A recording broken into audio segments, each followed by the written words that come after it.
The last thing I need is to hear that 2 of my senior officers have been admitted to sickbay because they suddenly regressed to the level of 5-year-olds. Captain. Don't try to tell me who started it! This show was so much worse than we feared. It was actually embarrassing to watch. The dialogue is disastrous, and all the characters act like children. Maybe the Enterprise Vulcans were right that we shouldn't have left our solar system, if this is how it ends up. I'm sure if Janeway saw this was the future, she would have stayed in the Delta Quadrant. The president of the Academy, our new captain, literally walks around barefoot because she has to let the piggies out to pasture. Yes, she did say that, all while cadets eat their own comm badges. This isn't Starfleet, not the Starfleet we're familiar with, and it's exactly what we feared. Starfleet was once the peak of professional excellence. It was a destination for the elite, the most disciplined and intelligent minds in the galaxy. But it's immediately clear that this isn't an elite academy. It's a playground. We have cadets making faces and spitting out food at a diplomatic function. We have a female cadet who somehow swallows her own comm badge, and it's treated as if that's a normal occurrence.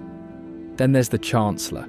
The woman's supposed to be setting the example, but she's on the bridge laying in the captain's chair, feet up, reading a book. She walks around the Academy building barefoot. Even if she's laid back, a leader must set a standard. Especially when they're in charge of cadets. Especially in dangerous situations. And she speaks like a discount Mel Robbins. There is also a hologram in the Academy. I'm unsure why a hologram needs to go to the Academy, because holograms can just be programmed to do whatever job they need to do. But here Sam can't even shake hands. Also, she's programmed to be 17. Not sure why. If you could program someone to be an officer, wouldn't you program them to be in their 30s or 40s, so they act like a capable adult? Then there's our main character Caleb, who is a criminal to be feared even by the prison guards, then goes to the academy and immediately submits to people half his size and begins acting like a child, not wanting to room with a boy he doesn't like, talking back to teachers, spinning on his chair, swearing at the other cadet as he does. The Doctor has minimal impact on the story. He doesn't have any part in the negotiations other than singing for atmosphere. He's gossiping a bit about the new seat of government. But that's all. He should be more vital as the oldest member of Starfleet, and having seen the Federation at its height, but he advocates this responsibility completely. The bridge crew are named but don't contribute to the story, and when there is a crisis, they don't solve the issue. They just sit there as the cadets fix the problem. We don't know the personality of any of them. They're just there in the background. In older Trek, we knew who all the bridge crew were, their personality and their specialty within the first episode. More than that, it was obvious that they were all highly competent in their fields. But in Starfleet Academy, the writing has traded aspirational mastery for visceral cringe. The writing has a major structural failure. The A-plot has no concept more than Caleb's personal quest. The universe doesn't need to be in peril, but there should be some plot more than a character is looking for his mother. You can see this demonstrated in all the pilots for the first 5 Star Trek series. The B-plot is a diplomatic situation that makes no sense and is just background noise for the family drama.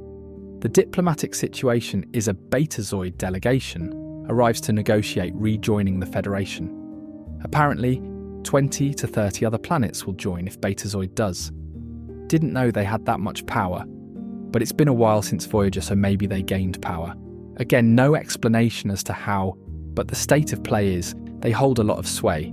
Their demands are security around their borders, which if they joined, that would be the Federation border, and therefore would likely be patrolled by the Federation anyway. They want 6 seats on the Federation Security Council, which we don't get any information as to how many seats there are, or what those seats can do, and finally the power to veto new Federation members without consensus, which would at best stall diplomatic procedures, and at worst make Betazoid the biggest unchallenged power and unelected by the wider Federation. Again, we don't know if anyone else has any vetoing powers, or how the organisation of the Federation works in this time. The Starfleet Admiral tries to negotiate by saying, of course, you're behind because you're isolated. I don't know why you would insult them. He could have said your enemy's level of technology is a problem that we could help you with. Framing it this way would show them how rejoining the Federation could help problems they're facing now and in the near future. It also seems the Federation hasn't fully organised their own government yet, so moving to expand may be premature. They missed an opportunity for a masterclass in tension. Instead of freshmen, the show should have followed senior students, people who have been there for years. It would be realistic for them to contribute in a meaningful way. Imagine a plot where Starfleet is rushing cadets through training. Because they fear a war is coming. Because they're desperate for people. That creates institutional pressure. The instructors and heads of school know more than the students and how dire the situation is.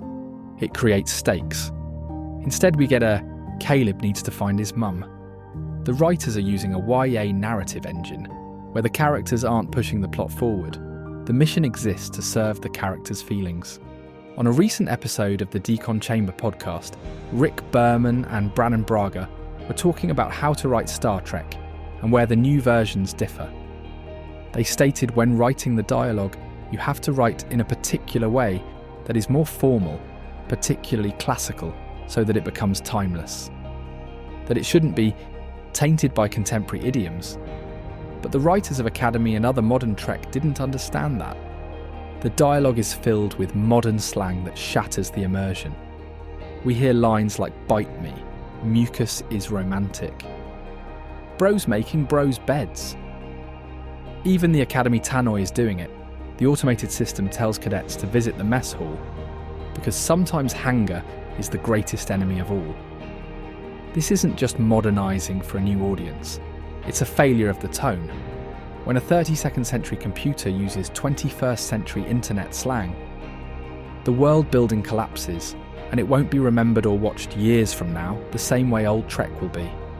It feels like a high school play, not a future utopia. There are a lot of exposition dumps, including a scene where the heads of schools are explaining to each other why they need Beta Z. Instead, you could get them to explain to the new cadets who are invited to the talks why this is important rather than people that already know reiterating it to each other, instead of pointless classes about mucus. Simple solutions that are ignored. And then there's the stakes. The cadets already seem to know exactly what they're doing. Before they even get to the academy, they're pulling off manoeuvres that should take years of training. Meanwhile, the actual bridge crew is clueless, completely unreactive to the ongoing crisis. There's also a massive gap in awareness. The bridge seems completely unaware of what the cadets are doing. This creates a power inversion, where the professionals are incompetent so the cadets can look cool and smart. Making everyone else stupid doesn't make your main characters smart. And some things work sometimes, but not others, with no explanation, like the cadets performing surgery on an instructor, and moments later a cadet just says emergency, and the doctor appears. Why didn't the instructor simply call for the EMH? It's never answered. The writers have removed the stakes because we don't know why things work 1 minute but didn't before. Then there are the interpersonal conflicts. The Betazoid girl flipped out for no reason. Caleb didn't know Goja 5 was behind the wall until after they went to the Stellar Cartography Lab. So how could he have been using her for that reason? It's just manufactured conflict, and yet another reason for him to mention his childhood. Then the cadets are flipping out again over who they have to share a room with. It's bizarre to see adults acting this way. Star Trek used to be a show that had capable characters facing unknown concepts without unnecessary interpersonal drama or modern slang, stories that meant something and explored scientific and social concepts. This is a major step down. I do hope this improves over the rest of the season, but I'm not optimistic. I'll be covering all the episodes here, so make sure to hit the subscribe button on your way out.